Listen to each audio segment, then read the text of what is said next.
Thank you very much, President Coroda, for your very kind words. And thank you and congratulations for organizing his very first ADB reception ever. Congratulations to all of you.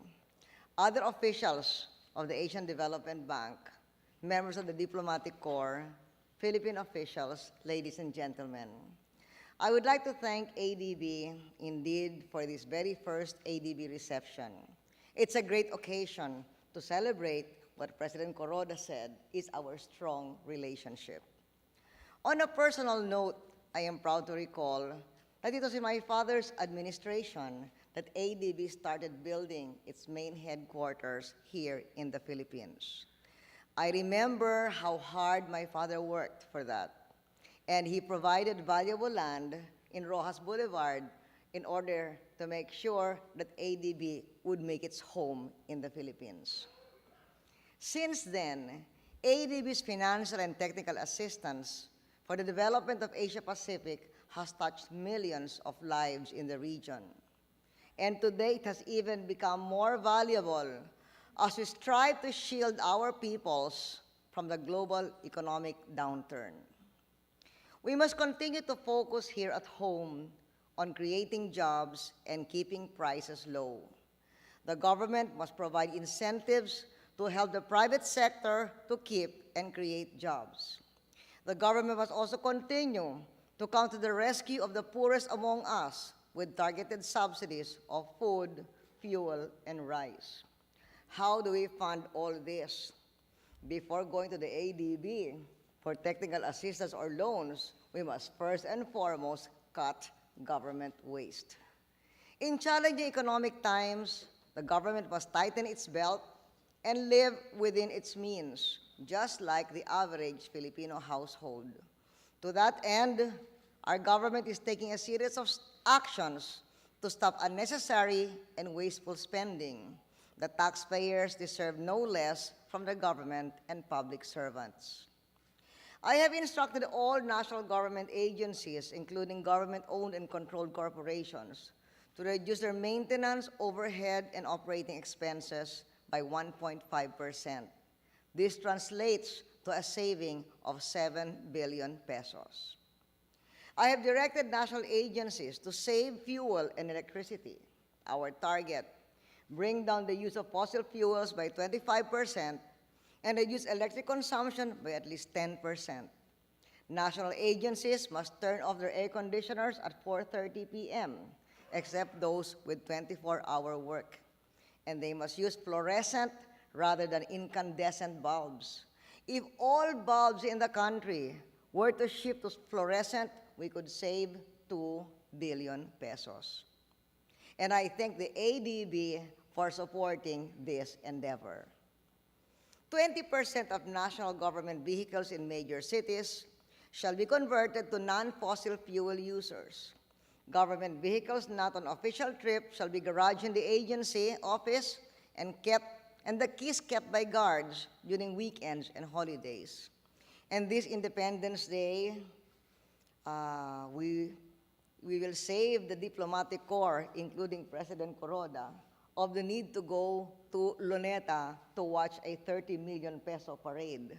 Because instead, we will hold a mega jobs fair so that the 46,000 workers in the export sector displaced by the global crisis can be matched to the jobs that are certainly still available. In this regard, I was happy to hear from Indophil that rather than laying off workers, they're looking for additional workers. So certainly, jobs are still available. The government must pour all savings and revenue into programs that help the poor and the middle class. This includes more and more investments in education, healthcare, and infrastructure. And we must all support programs for providing meals for our children. This is part of our template, our formula that has contributed to the drastic reduction in our hunger rate this past few months. And of course, it is summertime, graduation time. We must also work hard to provide job and training opportunities for our young graduates. To keep our economy and way of life going strong, we must tackle many challenges at once. On the part of government, we must live within our means and run a lean, efficient government. This includes fiscal prudence, not only on the part of government, national government, but also local governments. I just come back from Mindanao, where I spoke in Davao before the board members of the Philippines, those who make the laws in the provincial governments. And I've told them about our cost-saving measures, and they have said that they will replicate these same measures by legislating belt-tightening measures in their own provinces. This is very welcome as we in the national government undertake efforts to work towards a balanced budget. And I'm glad that Secretary Teves just walked in because that is his important task together with our Secretary of the Budget. All the while, we must also simultaneously invest in key programs for our people. And here we thank the ADB for your support for our key programs. President Coroda enumerated the many kinds of programs that you have provided for us, the assistance you have given, which has benefited both the urban and the rural poor from Tawi-Tawi to Cagayan Valley, with projects ranging for so many, all those things that President Coroda mentioned. But I would also like to thank not only the institutional ADB, but also ADB and its staff for giving a lot of attention to Metro Manila with your community projects and welfare assistance. International financial institutions like the ADB have a particular significance during this global economic downturn, orienting your financial products to be more responsive to countries vulnerable to the crisis and using all your resources to mobilize rapid assistance.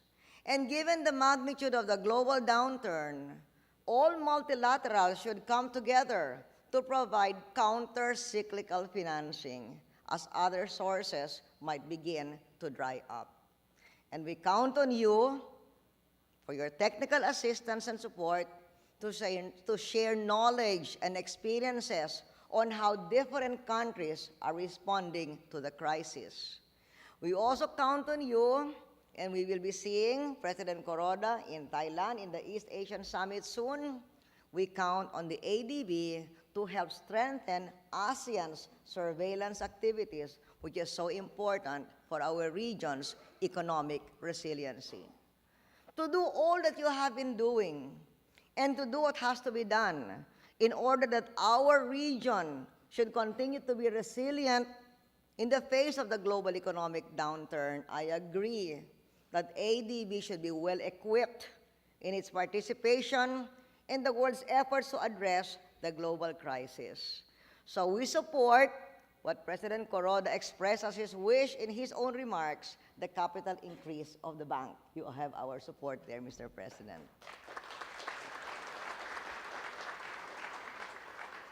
And because we cannot temporize, we call for its finalization by the annual meeting this coming May. You help us strengthen our economies.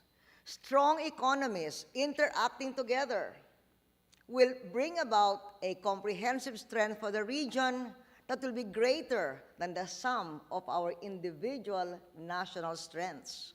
And for this, we look forward to the ADB in the many years to come to continue to forge partnerships to strengthen our respective national economies and thereby to strengthen the economy of the whole Asian region. To ADB, thank you for all that you have been over these more than 40 years to the Philippines, to the region, and therefore to the world. Congratulations, mabuhay, and thank you.